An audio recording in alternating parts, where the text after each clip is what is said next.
People like you shouldn't even be allowed near this table. The sentence didn't just land.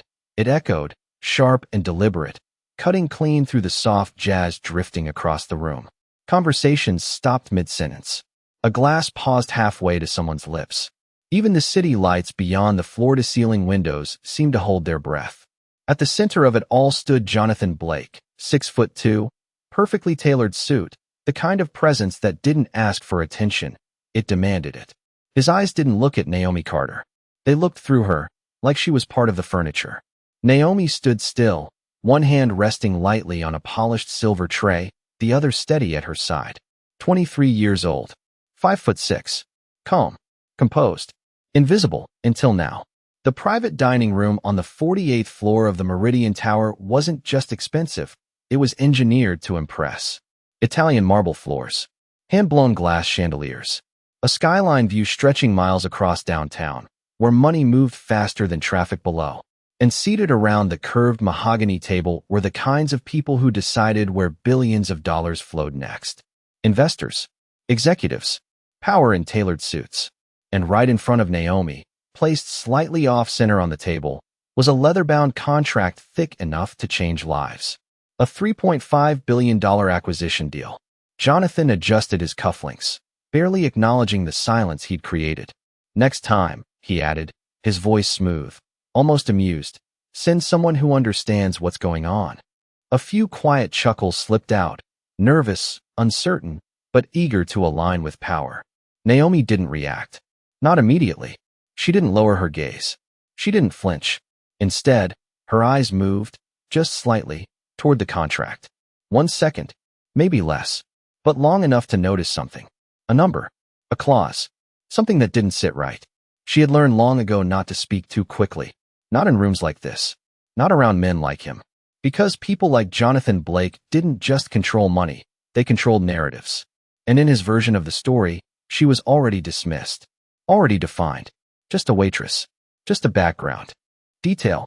But Naomi had spent months working nights in places exactly like this. Listening. Observing. Learning the rhythm of conversations people assumed she couldn't follow. She knew the language of power wasn't always spoken out loud. It lived in tone, in timing, in the subtle tightening of a jaw when something didn't add up. Jonathan leaned back in his chair, confidence radiating off him like heat. Now, he said, turning back to the investors, where were we? But something had shifted. Small, almost invisible. Naomi took one quiet step back, her posture still perfect, her expression unreadable. Yet her mind was no longer on the tray in her hand. It was on the contract. On that one detail that didn't belong. The room slowly resumed its movement. Glasses clinked. Pens clicked. Someone cleared their throat.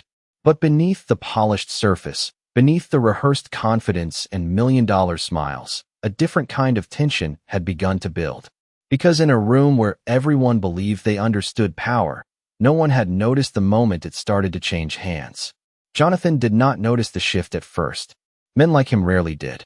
He continued speaking with the ease of someone who had never been questioned in a room like this, outlining projections, growth curves, expansion timelines that stretched across continents.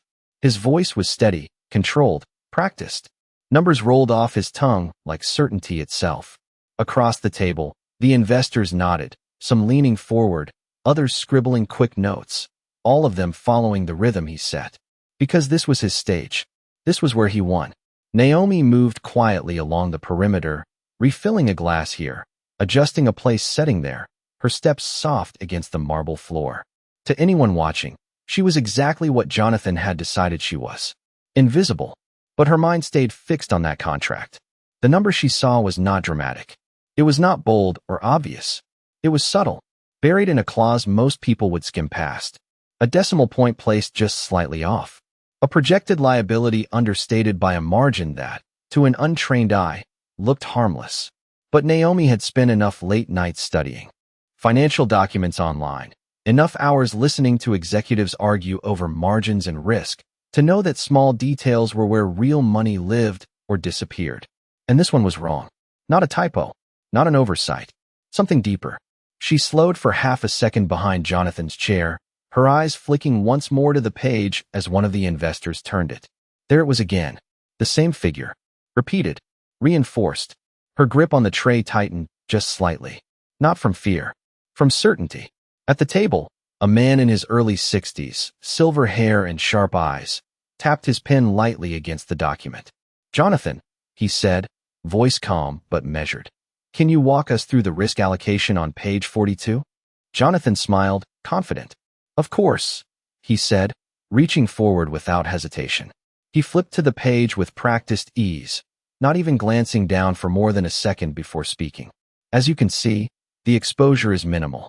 We have capped liability at just under $12 million annually, which keeps this acquisition well within our acceptable threshold." A few heads nodded again. It sounded right. It felt right. It fit the story he had been building. Naomi stood still now, just behind the last chair, her breathing steady, her eyes locked on that same line of text. 12 million. That was the number he said. That was not the number on the page. Not really. Because the decimal point shifted the actual exposure closer to 120 million. A tenfold difference hidden in plain sight. She felt it then. That quiet pull between staying silent and stepping forward. Between keeping her job and speaking a truth no one had asked her for. Around her, the room remained composed, polished, confident in its own understanding. No one else had caught it. Not yet. Jonathan continued, his voice smooth, reinforcing his point, sealing the narrative with every word. And still, no one interrupted him. No one questioned him. Because power, when spoken with enough confidence, rarely gets challenged. Naomi took a slow breath, her fingers relaxing around the edge of the tray. This was the moment. Not loud, not dramatic, but precise. Because sometimes the biggest shifts do not begin with a shout. They begin with a single decision to speak. Naomi stepped forward before her doubt could catch up with her. "Excuse me," she said, her voice calm, clear, and completely out of place in a room where she had not been invited to speak. The word did not echo loudly, but it landed with precision, cutting through Jonathan's sentence mid-flow. Silence followed, not immediate, but spreading, one person at a time, like a ripple across still water. Jonathan stopped. Slowly, deliberately. His expression did not change at first. It tightened, just slightly, the way it does when something unexpected interrupts control. He turned his head, not fully, just enough to acknowledge the source of the interruption. His eyes met hers for the first time. Not through her, not past her, at her. And for a brief second, there was confusion. Not because of what she said, but because she said anything at all. "I am sorry," Naomi continued, her posture straight, her tone respectful but steady. "But the number on that page does not match the actual exposure." A few investors shifted in their seats. A pen stopped tapping. Someone leaned back, just a fraction. Jonathan let out a small breath, almost a laugh, though there was no humor in it. "This is not your concern," he said, his voice low, controlled, but edged with irritation. "Return to your duties." Naomi did not move. She did not raise her voice. She did not challenge his authority. She simply stayed where she was. "The liability is not 12 million, she said, her eyes steady. "It is 120 million. The decimal point is misplaced." That was when the room changed. Not loudly, not dramatically, but undeniably. The silver-haired investor leaned forward again, this time without hesitation, flipping back to the page. His eyes narrowed, scanning the line more carefully than before. Another investor adjusted his glasses. A third reached for his own copy of the contract. Papers shifted. Chairs creaked softly. The quiet kind of movement that signals attention has just been redirected. Jonathan's jaw tightened. "That is incorrect," he said quickly, his voice firmer now, sharper. "The figures have been reviewed by my entire legal team." But the confidence in his tone had shifted. Slightly. Just enough. Naomi did not argue. She did not defend herself with emotion. She simply took one small step closer to the table and pointed, not touching the document, just indicating the line. "Page 42, she said. "Section C. The multiplier is applied after the decimal, not before. It changes the total exposure." No one spoke. Not immediately. Because now, they were reading. Really reading. The silver-haired investor's pen stopped completely. His eyes moved slower this time, tracing each number, each symbol. Then he leaned back, exhaling quietly, the kind of breath that does not seek attention but carries weight. "She is right," he said. The words were not loud, but they did not need to be. They landed heavier than anything Jonathan had said all night. Another investor nodded, flipping pages quickly now, recalculating, verifying. This shifts everything, someone murmured under their breath. Jonathan remained still, but the stillness was different now. It was not control. It was calculation. His eyes dropped to the page, really seeing it for the first time. The number did not change. It had always been there, waiting. And now, so had the truth. Naomi stepped back, returning to her place without another word, her hands steady once more around the tray. She did not look at anyone. She did not need to. Because in a room built on certainty, she had just introduced doubt. And doubt, once seen, does not disappear. Jonathan did not speak right away. That alone was enough to shift the balance of the room. A man who had filled every second with certainty now sat in silence, eyes fixed on the same line he had dismissed seconds earlier. The investors were no longer looking at him. They were looking at the contract. Pages turned faster now, not casually, but urgently. Numbers were recalculated. Phones appeared under the table, screens lighting up as assistants were quietly messaged. The rhythm had broken. And once broken, it did not return the same. This changes the risk profile entirely, the silver-haired investor said, his voice no longer calm but sharpened with focus. Another leaned forward, tapping the page. If this is accurate, the annual exposure exceeds $100 million. That is not within our threshold. A third investor closed his folder halfway, not fully, but enough to signal hesitation. That small movement carried weight. Because in rooms like this, deals did not collapse all at once. They unraveled, one doubt at a time. Jonathan finally looked up. Not at Naomi. Not yet. At the investors. He forced a small smile, the kind built on years of control.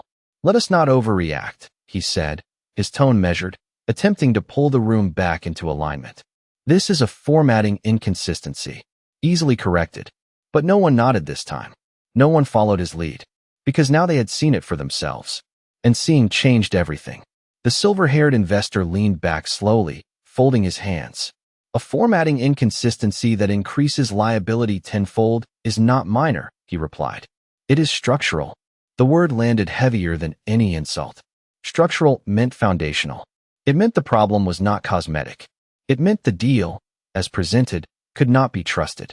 Around the table, the energy shifted again, colder now, more distant. One investor pushed his chair back an inch. Another closed his folder completely this time. The soft click of leather against wood sounded louder than it should have. Jonathan's jaw tightened further. His eyes flicked down to the contract again, scanning faster now, searching for something he could control. But the numbers did not move. They did not adjust to his confidence. They simply remained. We can amend the clause, he said quickly. We can revise the exposure cap before final execution. This does not invalidate the deal. But the certainty was gone, replaced by something else, something thinner. Across the table, the silver-haired investor shook his head once, slow and decisive. If this passed through your review process unnoticed, then the issue is not the clause, he said. It is oversight. A quiet agreement moved through the room. Not spoken, felt. Because trust, once questioned, does not return easily. Naomi stood where she had stepped back. Silent again, her presence unchanged. But the way the room held her had shifted. No longer invisible. Not fully acknowledged either. Something in between. Something that did not fit the original script. Jonathan finally looked at her again. This time longer. This time with something behind his eyes that had not been there before. Not respect. Not yet. But recognition. And beneath it, something harder to admit. The realization that the one voice he dismissed was the only one that had seen what mattered. The silver-haired investor closed the contract completely and placed it on the table with quiet finality. We are going to pause this discussion, he said. Effective immediately. No one objected. No one argued. Because the deal had not been formally canceled. But it had already begun to fall apart. And everyone in the room knew it. The word pause did not feel temporary. It felt final. Chairs shifted back with a quiet scrape against marble, not rushed, not dramatic, but deliberate. One by one, the investors began closing their folders, not slamming them shut, just folding them with care, as if the deal inside no longer deserved urgency. A man on the far end of the table checked his watch, then stood, smoothing the front of his suit. I have another meeting, he said, though no one had asked. It was not an excuse. It was a signal. Another followed. Then another. The room did not empty all at once. It dissolved, piece by piece. Jonathan remained seated for a moment longer than the rest, his hands still resting on the contract, fingers lightly pressed against the leather cover as if holding it in place could somehow hold the deal together. But nothing moved back into alignment. Across the room, a quiet hum returned. Not conversation. Not yet. Just the low, uncertain sound of a room recalibrating after something had gone wrong. Naomi stepped aside as one of the investors passed her, offering a polite nod. Not gratitude, not acknowledgement, but something closer to awareness. He had seen her, really seen her, and now he could not unsee it. Jonathan finally stood. Slowly, controlled, but the movement lacked the effortless confidence he had carried earlier. He adjusted his jacket, smoothing it once, then again, buying himself a second he could not fully use. His eyes moved across the room, not searching for solutions, but for damage. And there was damage. Not loud, not visible on the surface, but real. Because deals like this were not just about numbers. They were about trust. And trust had just been interrupted in front of everyone who mattered. He turned toward Naomi. This time, there was no dismissal in his gaze. No casual superiority. Just a direct look, steady and unfiltered. You, he said, his voice lower now, stripped of performance. Not a command. Not quite a question either. Naomi did not move closer. She simply met his gaze, her posture unchanged, her expression calm. Yes, sir, she replied. The word sir carried no submission, only professionalism. Jonathan studied her for a moment, longer than before, as if trying to place her somewhere that made sense. But she did not fit into the version of the room he had constructed. Not anymore. Where did you learn to read contracts like that? He asked. It was the first real question he had asked her. Naomi did not rush to answer. I listen, she said simply. And I study when I can. There was no embellishment, no attempt to impress. Just the truth, stated without weight. Jonathan exhaled quietly, his gaze dropping for a brief second before returning to her. That small movement said more than anything he could have spoken earlier. Because for the first time that night, he did not have the highest ground in the room. He glanced back at the table. The contract sat there, untouched now, no longer the center of attention. Just paper. Just ink. Its power had been taken apart by a single correction. Do you realize what you just did? He asked. Naomi held his gaze. Yes, she said. No hesitation. No apology. The answer hung between them, quiet but complete. Jonathan nodded once, slowly, as if confirming something to himself more than to her. Around them, the last of the investors stepped out, the door closing softly behind them. And just like that, the room that had been built for a $3.5 billion decision was nearly empty. All that remained was the echo of what had almost happened, and the quiet truth of who had stopped it. The room felt larger now, not because it had changed, but because the noise that once filled it was gone. No negotiations, no confident voices layering over one another. Just space. And in that space, the truth lingered longer than anything else. Jonathan walked back toward the table, slower this time, his steps measured not by control, but by thought. He looked down at the contract again, flipping it open with less certainty, more intention. The same page, the same number, but now it looked different. Not because it had changed, but because he had. He traced the line with his finger, silent, calculating, replaying the moment in his head. Where had he missed it? When had it slipped through? His legal team, his analysts, himself. A flaw that size did not appear overnight. It passed through layers, through systems he trusted, through decisions he signed off on without hesitation. And yet, the one person who caught it had not been part of any of those systems. Naomi stood near the edge of the room, still holding the tray, though there was nothing left to serve. Her posture had not shifted. She did not step forward. She did not step away. She simply remained present. Jonathan closed the contract slowly. The sound of leather meeting wood was softer now, but it carried more weight. He turned toward her again, this time without any distance in his gaze. That mistake would have cost us over $100 million a year, he said, his voice quieter, more grounded. Minimum. Naomi nodded once. Not in pride, not in satisfaction, just acknowledgement. Yes, sir. Jonathan let out a breath he did not realize he had been holding. For a moment, he looked past her, out toward the skyline, the city stretching wide beneath them, filled with movement, ambition, risk. He had built his name in that world, built it on precision, on never missing details, on being the one who saw what others did not. And tonight, that role had not been his. He turned back. "Why did you say something?" he asked. The question was simple, but it carried more than curiosity. Naomi's answer came just as steady. Because no one else did. There was no accusation in her tone. No judgment. Just fact. Jonathan held her gaze for a second longer, then nodded slowly. That answer did not challenge him. It revealed something he had overlooked. Not in the contract. In the room. He glanced at the empty chairs, the untouched glasses, the contract sitting closed between them. Power had filled this space earlier. Now it had stepped out, one person at a time, leaving behind only consequence. "You knew it could cost you your job," he said. Naomi did not look away. "Yes, sir. And you said it anyway." Another small nod. Silence settled again, but it was not the same silence as before. It was not built on dismissal. It was built on understanding. Jonathan walked a few steps closer, stopping just short of where she stood. Not too close. Not too far. A different kind of distance. "What is your name?" he asked. It was the first time he had asked. Naomi answered without hesitation. "Naomi Carter." He repeated it once, quietly, as if committing it to memory. Not because he needed to, but because now it mattered. For the first time that night, there was no hierarchy in the way he spoke. No assumption. No dismissal. Just recognition.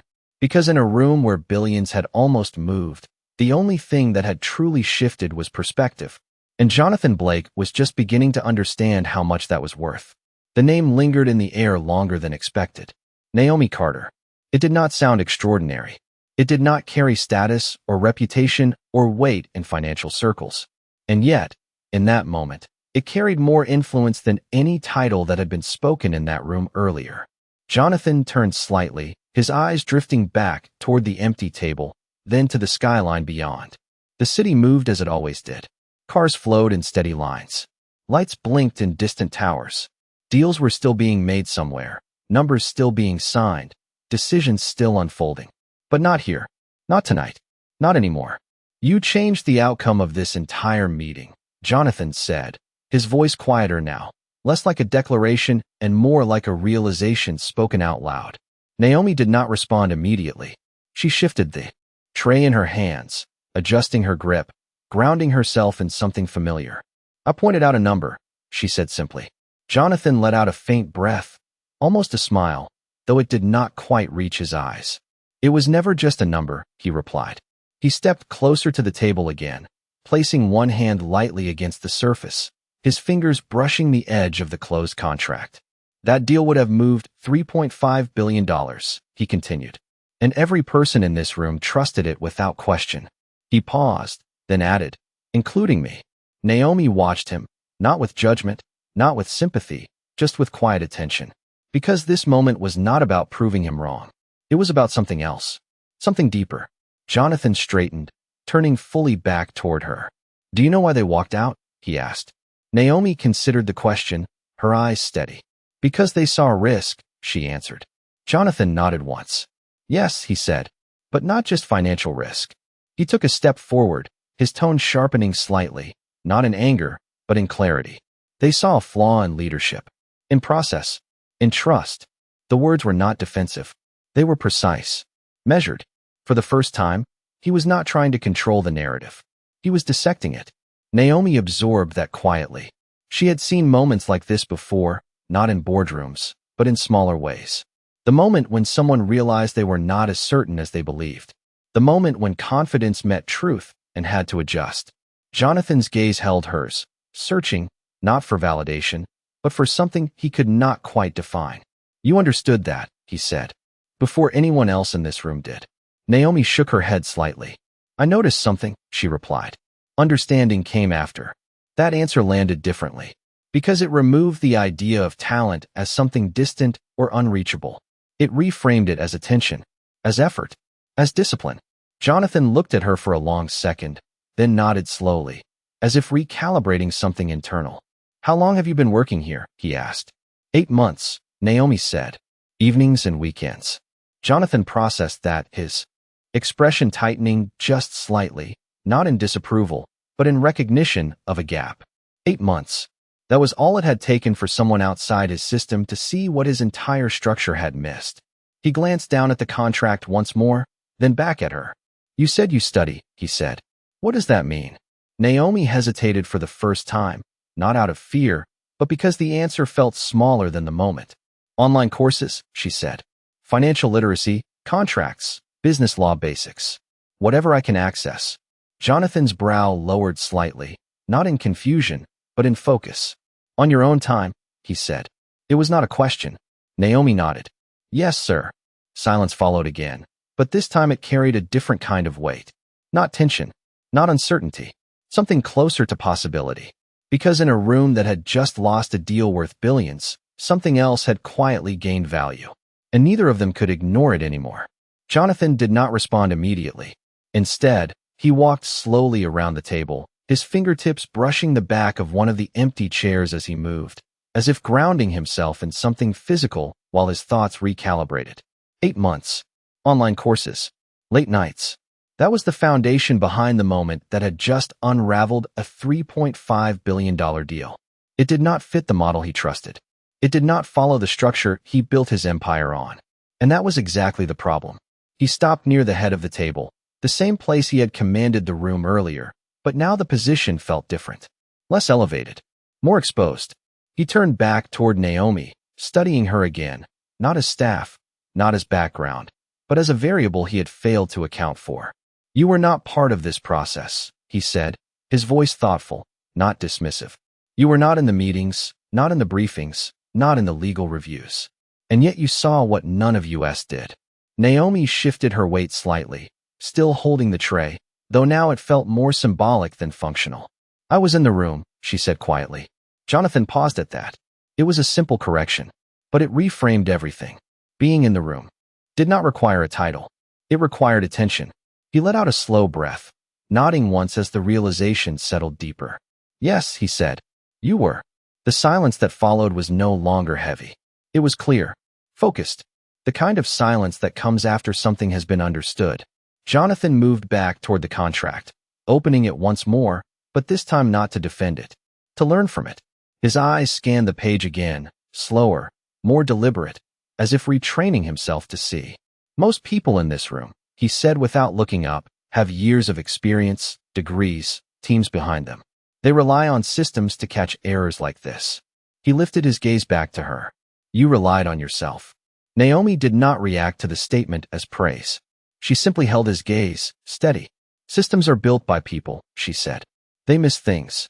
Jonathan almost smiled again, but this time there was no tension in it, just acknowledgement. "And people assume someone else has already checked," he added. Naomi nodded once. "Yes, sir." He closed the contract again, but this time the gesture did not feel like an ending. It felt like a shift, a decision forming, not yet spoken, but taking shape. He looked around the room one more time, at the empty seats, the untouched glasses, the space where authority had once felt absolute. Then back at Naomi. "What were you planning to do if you were wrong?" he asked. The question was not challenging. It was precise. Naomi answered without hesitation. "Apologize and go back to work." Jonathan held her gaze, measuring the simplicity of that answer. No backup plan, no safety net, just accountability. "And if you were right?" he asked. Naomi paused for a fraction of a second, not because she did not know, but because the answer did not need to be complicated. "Then it needed to be said," she replied. That was it. No pride, no claim, just responsibility. Jonathan exhaled slowly, nodding once more, but this time the gesture carried weight, because in that answer was something he recognized, not from contracts, not from boardrooms, but from the earliest days of his career, before layers of power and process had insulated him. The willingness to act without certainty of outcome, to speak when silence was safer. He stepped closer, stopping directly across from her now. No table between them, no barrier of status or position. "Naomi," he said, her name no longer unfamiliar. "You saw something that everyone else missed. Not because you were supposed to, but because you chose to pay attention." He paused, then added, quieter, "That is not a small thing." The city lights flickered beyond the glass, steady and distant, as the room held that moment. Because what had started as a mistake in a contract had revealed something far more significant. Not about the deal, not about the numbers, but about who gets to be seen and who chooses to see. Jonathan did not look away this time. Not when she spoke. Not when the silence settled again. He held her gaze like someone who had just realized that the rules he had relied on were incomplete. Not broken. Not useless. Just incomplete. He took a step back, creating space, but not distance.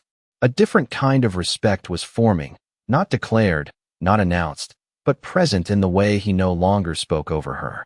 Most people in this room, he said slowly, would have stayed quiet. Naomi did not argue with that. She had seen it too many times. Rooms full of intelligent people choosing silence because it was safer, easier, expected. Yes, sir, she said.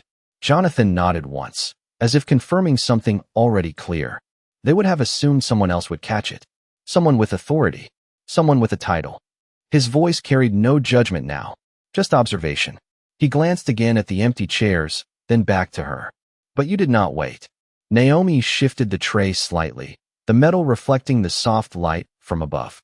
Waiting would not change the number, she said. The simplicity of that answer landed deeper than anything complex could have, because it stripped away the noise, the hierarchy, the hesitation. It brought everything back to one thing. Truth. Jonathan exhaled quietly, a faint shift in his posture following, as if something inside him had loosened. Not control. Perspective. He walked a few steps toward the window, looking out over the city again, but this time his reflection stared back at him in the glass. Not the version that had entered the room earlier. Not the one who believed he already saw everything that mattered. This version was different. Slower. More aware of what he had missed. Do you know what the hardest part is? He asked, still looking at the glass. Naomi did not answer right away. She waited. It is not the mistake, he continued. Mistakes happen, even at this level. He turned back toward her. It is realizing that the mistake was visible, that it was there, and I did not see it. Naomi met his gaze, steady as before. You were focused on something else, she said. Jonathan tilted his head slightly. Winning, he replied. Naomi did not confirm it. She did not deny it. She simply said, sometimes that makes people miss what matters. The words were not sharp, but they were precise. Jonathan nodded slowly, accepting that without defense, because it was not an attack. It was a reflection. He walked back toward the table once more, placing both hands lightly against its surface, leaning forward just enough to feel grounded again. You said something earlier, he said, that no one else did. Naomi held her position, her voice calm. Yes, sir. Jonathan straightened, looking directly at her now. That kind of decision, he said, is not taught in courses. He paused, letting that settle before continuing. It comes from something else. Naomi considered that for a brief moment, then replied, it comes from not wanting to regret staying quiet. That answer shifted something again. Subtle, but real. Jonathan let out a quiet breath, nodding once more, but this time slower, more deliberate. Because regret was something he understood, not in small ways, in decisions that shaped companies, lives, futures. And tonight, for the first time in a long time, he had come close to making one. The room remained still around them, the weight of what had almost happened settling into something clearer now. Not just a lost deal, not just a financial risk avoided, but a moment that exposed a gap. Not in knowledge, but in awareness. Jonathan looked at Naomi again, not searching for answers this time, but recognizing what was already in front of him. Because the difference between being in the room and actually seeing it had just been made undeniable, and it had not come from the person he expected. Jonathan remained still for a moment after her words settled, as if allowing them to take full shape before responding. Not wanting to regret staying quiet. It was not a strategy. It was not a framework. It was a principle, and it carried a weight that no boardroom training could replicate. He stepped away from the table again, slower now, no longer circling the space as someone in control, but moving through it as someone reconsidering it. His eyes moved across the room, taking in details he had ignored before. The placement of chairs, the distance between seats, the angle of the lighting reflecting off the glass. Small things, but now they felt connected to something larger. Because details were never just details. They were signals. And tonight, he had missed one that mattered. He stopped near the window again, the city stretching endlessly below, but this time he did not look at it as territory. He looked at it as context. A place filled with decisions.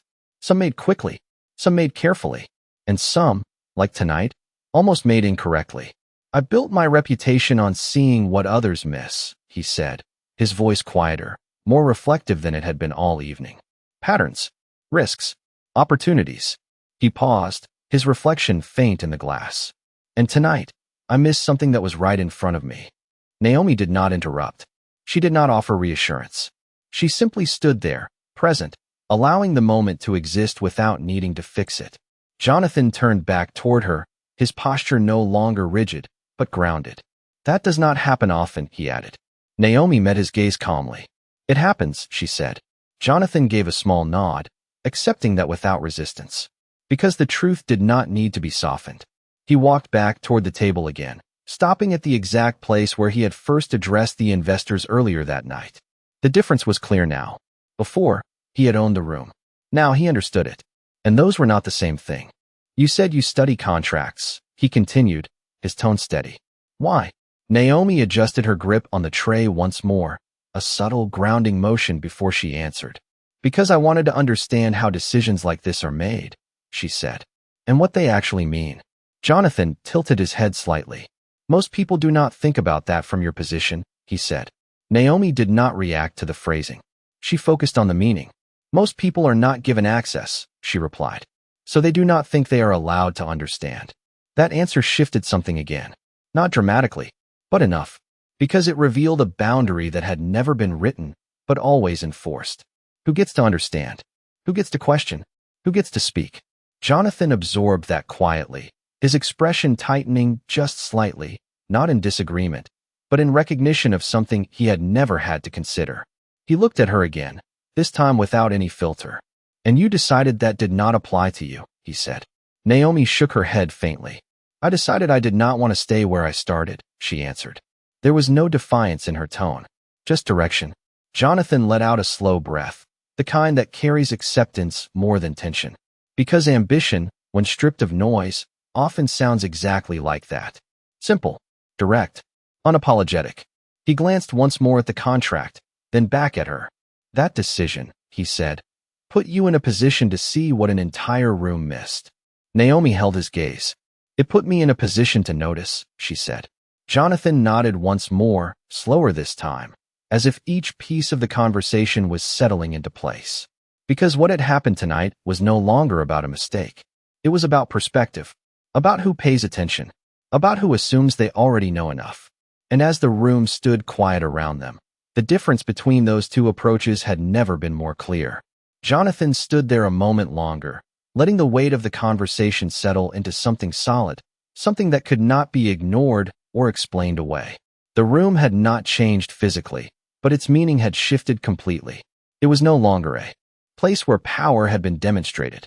It had become a place where power had been questioned, and more importantly, corrected. He moved slowly toward the chair at the head of the table, the same one he had occupied earlier, but this time he did not sit immediately. His hand rested on the back of it, fingers tightening slightly, as if testing something unseen. Control had always been his strength. Precision, authority, certainty. But tonight had introduced something else into that equation. Something less predictable. Something he had not built systems around. Perspective from where he never thought to look. He finally pulled the chair out, but did not sit. Instead, he turned back toward Naomi, his expression no longer guarded, no longer shaped for performance. It was direct, honest in a way that had not existed earlier that night. Do you know what would have happened if you had said nothing? He asked. Naomi did not answer immediately. She did not rush to fill the silence. She let the question exist fully before responding. The deal would have gone through, she said. Jonathan nodded once. Yes, he replied. And 6 months from now, maybe sooner, that number would have surfaced. Quietly at first, then publicly. He paused, his gaze steady. And by then, it would not just be a mistake. It would be a failure. The word failure did not sound like something he used often. Not out loud. But tonight, he did not avoid it. Naomi held his gaze. Then it is better it happened now, she said. Jonathan let out a slow breath, almost a quiet agreement. It is, he admitted. He stepped away from the chair, leaving it slightly pulled back, a small detail that no longer felt important. What mattered was something else entirely. He walked closer to her again, closing the distance with intention, but not authority. This time, there was no structure separating them. No table. No hierarchy built into space. Just two people standing in the aftermath of a moment that had shifted everything. Earlier tonight, he said, his voice lower now, more grounded than it had been all evening. I spoke to you like you did not belong in this room. Naomi did not react outwardly, but she did not deny it either. She simply listened. Jonathan continued. I assumed your role defined your understanding. I assumed your position defined your value. He paused, not searching for words, but choosing them carefully. I was wrong. The statement did not carry defensiveness. It did not attempt to soften itself. It stood exactly as it was. Clear. Direct. Naomi met his gaze, steady as before. Yes, sir, she said quietly. Not as agreement. Not as dismissal. Just acknowledgement. Jonathan nodded once, accepting that response without resistance. Because for the first time, he was not trying to win the moment. He was understanding it. He glanced briefly toward the contract again, then back at her. That mistake cost me a deal, he said. But it showed me something I would not have seen otherwise. Naomi remained still, her presence unchanged, but the way the moment held her had shifted completely. She was no longer standing at the edge of the room. She was part of its center, not by invitation, but by action. Jonathan took a final step back, giving space again, but this time it felt different. Intentional. Respectful. There are people in my company, he said slowly, who have access to every resource, every report, every advantage. And they did not catch this. He paused, letting that contrast settle. You did. Naomi's response was simple. I was paying attention. Jonathan let out a quiet breath, almost a reflection of everything that had changed in the last hour. Because attention, when applied with discipline and courage, had just done what authority failed to do. And standing in that quiet, nearly empty room, Jonathan Blake understood something he had not understood before. Not about business, not about risk, but about value, and where it truly comes from. Jonathan did not rush the moment. He had spent years moving quickly, making decisions before hesitation could interfere, trusting instinct sharpened by experience. But this was different. This was not a moment that needed speed. It needed clarity. He took another slow step back, giving the space room to breathe, his eyes still on Naomi, but now seeing her without any layer of assumption. The silence between them was no longer uncertain. It was steady, grounded, the kind of silence that follows truth, not confusion. There is a difference, he said carefully, his voice measured, between access and awareness. Naomi listened, her posture unchanged, her presence calm as it had been from the beginning. Jonathan continued, I have built systems to give people access. Information, data, reports, layers of verification. He paused briefly, his gaze shifting toward the closed contract on the table. But I have assumed that access guarantees awareness. He looked back at her. Tonight proved that it does not. Naomi nodded once, not in agreement alone, but in recognition. Because she had lived on the other side of that difference. She had never had access. Not officially, but she had chosen awareness anyway. Jonathan let out a quiet breath, his shoulders easing just slightly, as if something internal had finally settled into place. You were not supposed to see that mistake, he said. Not by design. Naomi's answer came without hesitation. Mistakes do not care who is supposed to see them, she said. The words were simple, but they carried weight, because they removed hierarchy from truth. Jonathan gave a faint nod, almost to himself. No, he said quietly. They do not. He walked back toward the table one last time, placing his hand flat against the surface, feeling its solid presence beneath his palm. This table had been the center of power less than an hour ago. Decisions, influence, billions of dollars waiting to move. And yet, none of that had mattered when the foundation beneath it was flawed. He turned back to Naomi, his expression steady, no longer shaped by ego or expectation. I want to ask you something, he said. Naomi met his gaze, attentive. Yes, sir. Jonathan paused for a brief second, not because he did not know what to ask, but because he understood the weight behind it. If you had the opportunity to be in that seat, he said, gesturing lightly toward the chair at the head of the table, to be part of the process, not just observing it, would you take it? The question did not feel like an offer. Not yet. It felt like a test of direction, of intention. Naomi's fingers adjusted slightly around the tray, her grip steady as always. She did not rush her answer. She did not soften it. Yes, she said. Just one word. Clear. Direct. Jonathan held her gaze, measuring not the confidence, but the certainty behind it. There was no hesitation, no doubt, just clarity. And that mattered more than any resume he had ever reviewed. He nodded once, slowly, the decision forming fully now, no longer abstract, no longer unspoken. Because moments like this did not come often. Moments where the gap between perception and reality was exposed so clearly that ignoring it would be a greater failure than the mistake itself. He glanced once more at the contract, then back at Naomi. Good, he said quietly. And in that single word, something shifted again.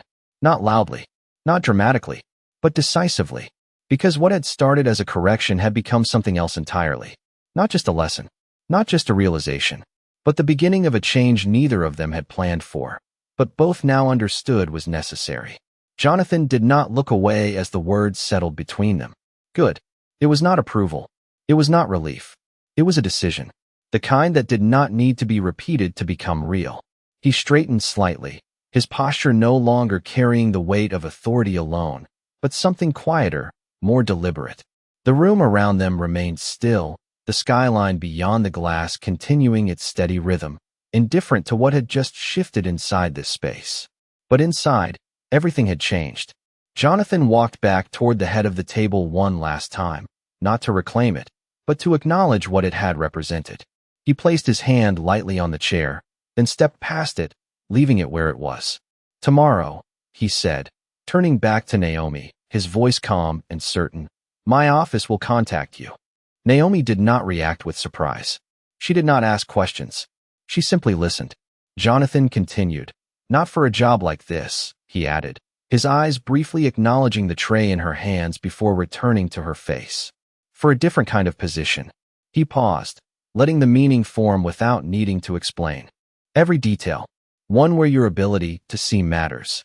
Naomi held his gaze, steady, grounded. Thank you, she said. No excitement. No disbelief. Just clarity. Because this was not luck. It was consequence. Jonathan gave a small nod, accepting that response as it was. No more. No less. He glanced once more at the contract resting on the table, then reached out and closed it fully, pressing the cover down with quiet finality. The deal was over. Not postponed. Not delayed. Over. And for the first time, that did not feel like loss. It felt like correction. He turned back toward the door, taking a few steps before stopping, his hand resting lightly against the handle. For a brief second, he looked back at the room. The empty chairs. The untouched glasses. The place where power had once been unquestioned. Then his eyes moved to Naomi again. You did not raise your voice, he said. You did not argue. You did not try to prove anything.